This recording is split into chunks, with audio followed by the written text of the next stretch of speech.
அனைவருக்கும் சிவன் சக்தி ஜோதிட சேனலின் அன்பான வணக்கங்கள். 2024வது ஆண்டில் நுழைந்திருக்கும் இந்த புத்தாண்டில் கிரகங்களின் நிலைகளால் அனைத்து ராசிக்காரர்களின் வாழ்க்கையிலையும் ஒரு மாற்றம் ஏற்படும் அப்படின்னு கூட சொல்லலாம். நீங்கள் உங்களுடைய ராசிக்கு 2024வது ஆண்டு எப்படி இருக்கும் அப்படிங்கிறத தெரிந்து கொள்ள ஆவலாக இருக்கீங்களா? அதுவும் நீங்கள் துலாம் ராசியை சேர்ந்தவரா? உங்கள் ராசிக்கு 2024வது ஆண்டு எப்படி இருக்கும் அப்படிங்கிறத தெரிந்து கொள்ள விரும்புகிறீங்களா? அதுவும் 2024இல் உங்களுடைய தொழில் வாழ்க்கை, காதல் வாழ்க்கை, திருமண வாழ்க்கை, ஆரோக்கியம், நிதிநிலை, கல்வி போன்றவை எப்படி இருக்கும் அப்படிங்கிறத குறித்து விரிவாக தெரிந்து கொள்ள வேண்டுமா? அப்படின்னா இந்த பதிவை தொடர்ந்து ஸ்கிப் பண்ணாமல் கடைசி வரைக்கும் பாருங்க. இந்த பதிவில் 2024வது ஆண்டிற்குரிய துலாம் ராசிக்காரர்களுக்கு எப்படிப்பட்ட பலன்கள் கிடைக்கப் போகிறது அப்படிங்கிறத விரிவாக சொல்லப்பட்டிருக்கு. வீடியோக்குள்ளே போகிறதுக்கு முன்னாடி இதுவரைக்கும் நீங்கள் நம்ம சிவன் சக்தி ஜோதிட சேனலை சப்ஸ்கிரைப் பண்ணலையா? உடனே சப்ஸ்கிரைப் பண்ணிக்கோங்க. அப்படியே பக்கத்தில் இருக்கக்கூடிய நோட்டிஃபிகேஷனுக்கான பெல் பட்டனையும் ப்ரெஸ் பண்ணிக்கோங்க. சரி நேயர்களே, வாங்க வீடியோக்குள்ளே போகலாம். துலாம் ராசி அன்பர்களே, இந்த 2024வது ஆண்டை பொறுத்த வரைக்கும் பார்க்கும் பொழுது உங்களுக்கு ஒரு கலவையான காலகட்டமாக அமைய பெறுகிறதுங்க. அதே சமயம் உங்களுடைய ராசியை பொறுத்த வரைக்கும் 10வது வீட்டில் இந்த புத்தாண்டு பிறக்கிறதுனால அதிரடி மாற்றங்கள் உண்டாக போகிறது. முடங்கி கிடந்த நீங்கள் முழு மூச்சுடன் பாடுபட்டு முன்னேறுவீங்க. அடிப்படை வசதிகள் பெருக ஆரம்பிக்கும். எதிர்பாராத பணவரவு உங்களுக்கு ஏற்படுங்க. பிரபலங்களின் உதவிகளும் தக்க சமயத்தில் உங்களுக்கு கிடைக்கப்பெறும் அப்படின்னு கூட சொல்லலாம். குடும்பத்தில் பார்த்தீங்கன்னா கலகலப்பான சூழ்நிலைகள் உருவாகுங்க. இழுபறியாக இருந்த பல்வேறு வேலைகள் விரைந்து முடிய ஆரம்பிச்சிடும். அதே மாதிரி புதிதாக நிலம், வீடு வாங்குவீங்க. மனக்குழப்பம் நீங்கி எதுலையுமே ஒரு தெளிவு பிறக்கும் அப்படின்னு கூட சொல்லலாம். ஏப்ரல் மாதம் 30ஆம் தேதி வரைக்கும் உங்களுடைய ராசிக்கு 7வது வீட்டில் குரு நிற்பதால வரவேண்டிய பணம் உங்கள் கைக்கு வந்து சேரும். அதே மாதிரி கல்வியாளர்கள், அறிஞர்களினுடைய நட்பு கிடைக்கப்பெறுவீங்க. பழைய சிக்கல்களை பேசி தீர்ப்பீங்க. கணவன் மனைவிக்குள்ள மனம் விட்டு பேசுவீங்க. வசதி வாய்ப்புகள் இருந்தும் வீட்டில் விளையாட ஒரு குழந்தை இல்லையே அப்படின்னு தவித்த பெற்றோருக்கு அழகான வாரிசு உருவாகக்கூடிய ஆண்டாக இந்த புத்தாண்டு அமைய பெறுகிறது. பிள்ளைகளால் சமூகத்தில் மதிக்கப்பட போகிறீங்க. தடைப்பட்ட கல்யாண பேச்சுவார்த்தை கைகூடி வரும். கை மாற்றாக வாங்கியிருந்த பணத்தை தந்து முடிப்பீங்க. நிலுவையில் இருந்த வழக்கில் நல்ல தீர்ப்பு உங்களுக்கு வருங்க. வங்கி கடன் கிடைத்து புது வீட்டை கட்டி முடித்து குடிபுகுவீங்க. எதிர்காலத்தை கருத்துல கொண்டு சேமிக்கவும் தொடங்குவீங்க. உறவினர்களின் ஒத்துழைப்பு இந்த ஆண்டு அதிகரிக்கும். மூத்த சகோதரிக்கு திருமணம் நிச்சயமாகும். புது வேலையும் உங்களுக்கு கிடைக்கப்பெறும். தாய் வழியில அனுகூலம் உண்டாகக்கூடிய ஆண்டாக இந்த ஆங்கில வருடம் அமைய பெறப்போகிறது.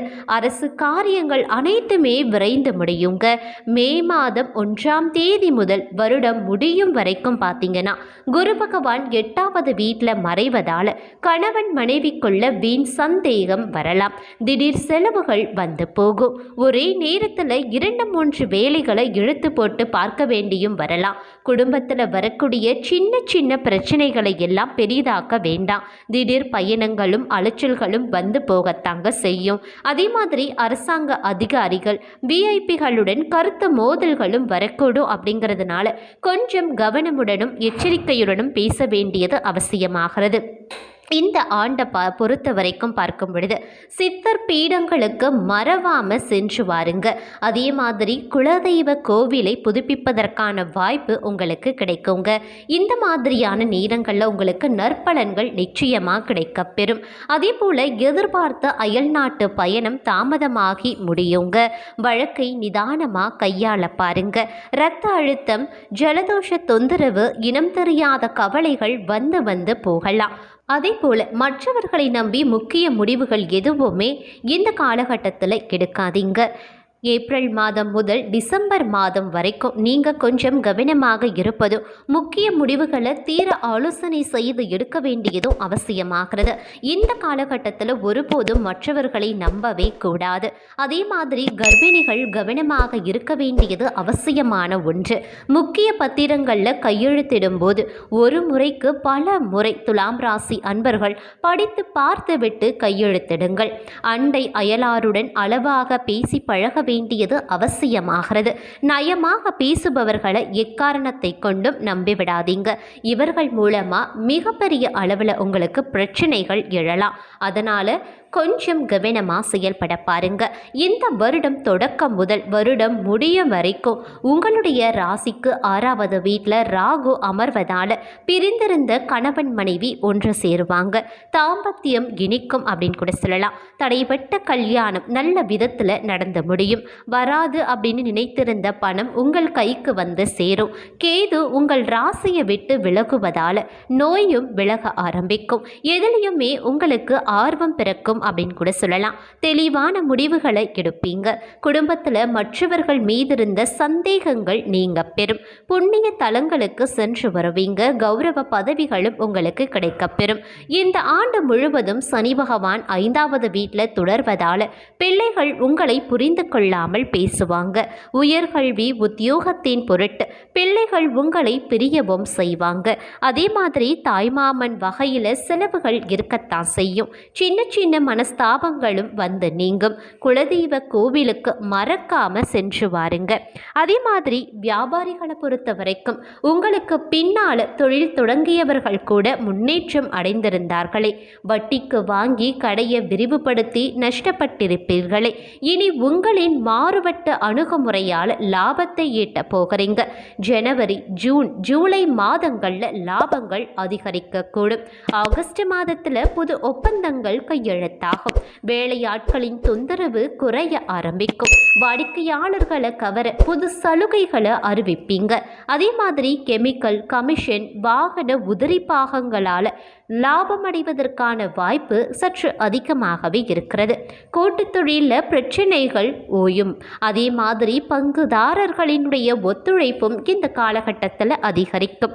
உத்தியோகஸ்தர்களை ஓடி ஓடி வேலை பார்த்தும் கெட்ட பெயர் தானே கிடைச்சது. இனி அந்த அவல நிலை மாறக்கூடிய ஆண்டாக இந்த புத்தாண்டு உங்களுக்கு பிறந்திருக்கு. மேல் அதிகாரிக்கு ஆலோசனை வழங்கும் அளவுக்கு நீங்க நெருக்கமாக போகிறீங்க.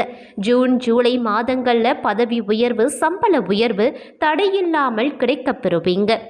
சக ஊழியர்களுடன் இருந்த பணிப்போர் நீங்க ஆரம்பிக்கும். நீங்க கேட்ட இடத்திற்கு மாறுதல் வாங்கி கொண்டு வருவீங்க. முடங்கி கொண்டிருந்த உங்களை இந்த புத்தாண்டு முழக்கமிட வைப்பதுடன் கூடா பழக்க வழக்கங்களில் இருந்தும் உங்களை விடுவிப்பதாகவும் வாழ்வின் 2வது அத்தியாயத்தை தொடங்குவதாகவும் அமையப்பெறுகிறது. அதே சமயம் இந்த காலகட்டத்தை பொறுத்த வரைக்கும் பார்க்கும் பொழுது உங்களுக்கு ஒரு அற்புதமான காலகட்டம் அப்படின்னு கூட சொல்லலாம். கடந்த 1 வருடங்களாக உங்களுடைய ராசியில் கேது பகவான் அமர்ந்து உங்களுக்கு வரவேண்டிய சில நல்லவைகளை தடுத்திருப்பார். கிடைக்க வேண்டிய சில அற்புதமான பலன்களை தாமதமாக தந்திருப்பார். நீண்ட நாட்களாக ஒரு லக்ஸரி கார் வாங்க வேண்டும் அப்படின்னு எண்ணியிருந்த உங்களின் எண்ணங்கள் ஈடேறப் போகிறது. 2 அடுக்கு மாடி கட்டி குடியேற வேண்டும் அப்படின்னு நீண்ட நாட்களாக நீங்கள் கனவு கண்டீர்கள் தானே, அந்த கனவும் தற்போது நினைவாக போகிறது அப்படின்னு கூட சொல்லலாம். அஷ்டமத்தில் வரப்போகிற குரு உங்களுக்கு 6ஆம் வீட்டு அதிபதி. கூரையை பிரித்து கொண்டு கொட்ட போகிறது பணம். அஷ்டம் அதிபதி கெட்டது தானே செய்வாரு அப்படின்னு பல ஜோதிடர்கள் கூறுவதும், 8ல் உங்களுக்கு குரு வந்து விட்டது அவ்வளவுதான் அப்படின்னு மிரட்டுவதும் எண்ணி நீங்க கலங்கவே வேண்டாங்க. அஷ்டமத்து குரு உங்களுக்கு 6ஆம் அதிபதியாகி அவர் நின்ற ஸ்தானத்திற்கு 11ஆம் வீட்டு அதிபதி லக்னத்தை நோக்கி வரும்போது பல நாள் கனவுகள் நிறைவேறும் காலம் அப்படின்னே சொல்லலாம். திருமணம் கைகூடி வரும். புத்திர பாக்கியம் கிடைக்கும். வீடு, வண்டி, வாகன ஏற்பாடுகள் ஜோரா நடைபெற போகிறது. கால பைரவரை வழிபட்டு வர உங்களின் அனைத்து பிரச்சனைகளுமே முடிவுக்கு வரும். அதே சமயம் இந்த காலகட்டத்தை பொறுத்த வரைக்கும் உங்களை படாத பாடுபடுத்தி வந்தவர்கள் கூட உங்களுக்கு சற்று அடங்கியும் போவாங்க. அதே போல இந்த ஆண்டு துலாம் ராசிக்காரர்களினுடைய ஆரோக்கியம் கொஞ்சம் சுமாராக தாங்க இருக்கும். அதனால உடல் ஆரோக்கியத்தில் கொஞ்சம் கவனம் செலுத்துவது ரொம்ப ரொம்ப நல்லது. கண் தொடர்பான பிரச்சனைகள், அதிக வயிற்று வலி மற்றும் செரிமான மற்றும் நரம்பு மண்டல பிரச்சனைகளை நீங்க சந்திக்க நேரிடும். அப்படிங்கிறதுனால ஆண்டின் முதல் பகுதியில் எச்சரிக்கையாக இருக்க வேண்டியதும் அவசியமாகிறது. மாணவர்களுக்கு கல்வியில் சிறிது ஆர்வம் குறையலாம். மனதை ஒருநிலையாக்கி கொள்வது அவசியமாகிறது. இந்த காலகட்டத்தில் சோம்பல் அப்படிங்கிறது கூடவே கூடாதுங்க. நினைவாற்றலை அதிகரிக்க பயிற்சியை மேற்கொள்ளுங்க. தீய பழக்க வழக்கம் இருக்கும் நண்பர்களிடம் இருந்து விலகி இருப்பது ரொம்ப ரொம்ப நல்லது அப்படின்னு கூட சொல்லலாம். அதே சமயம் குடும்பத்தில் நிம்மதியான சூழல் நிலவுங்க. இருப்பினும் கணவன் மனைவிக்கிடையே அவ்வப்போது கருத்து வேறுபாடு வந்து செல்லலாம். உங்களுடைய பேச்சில் குடும்ப உறுப்பினர்களின் உதவியால் முக்கிய பணிகளை செய்து முடிப்பீங்க. உங்கள் தொழிலில் குடும்ப உறுப்பினர்களும் இணைந்து செயல்படுவாங்க. உங்கள் உடன்பிறப்புகள் உங்களுக்கு உத்வேகமாகவும் ஆதரவாகவும் இருப்பாங்க. சிலர் புதிய வீடு வாகனம் வாங்கி மகிழ்ச்சியும் அடைவீங்க. அதே சமயம் உங்களுடைய ரகசியங்களை வெளியே சொல்லாமல் இருப்பது ரொம்ப ரொம்ப நல்லது. மோதல் போக்கை கடைபிடிக்கும் நண்பர்களிடமிருந்து சற்று விலகியே இருங்க. இதனால புதிய பிரச்சனைகள் ஏற்படுவதை முற்றிலுமா தவிர்க்க முடியும். தெய்வீக காரியங்களில் உங்களுக்கு ஆர்வம் அதிகரிக்கும் ஆண்டாக இந்த ஆண்டு அமையப்பெறுகிறது. அதே சமயம் இந்த காலகட்டத்தை பொறுத்த வரைக்கும் உங்களுக்குரிய பரிகாரம் திருவண்ணாமலை மாவட்டம் களம்பூர் எனும் ஊரில் அருள்பாலிக்கக்கூடிய ஸ்ரீ வீர ஆஞ்சநேயரை சென்று வணங்கி வாருங்க. துப்புரவு பணியாளர்களுக்கு உதவி செய்யுங்க. ஏற்றம் உண்டாகும், கஷ்டம் பனி போல மறையும், வீட்டில் சுபிக்ஷம் உண்டாகும்.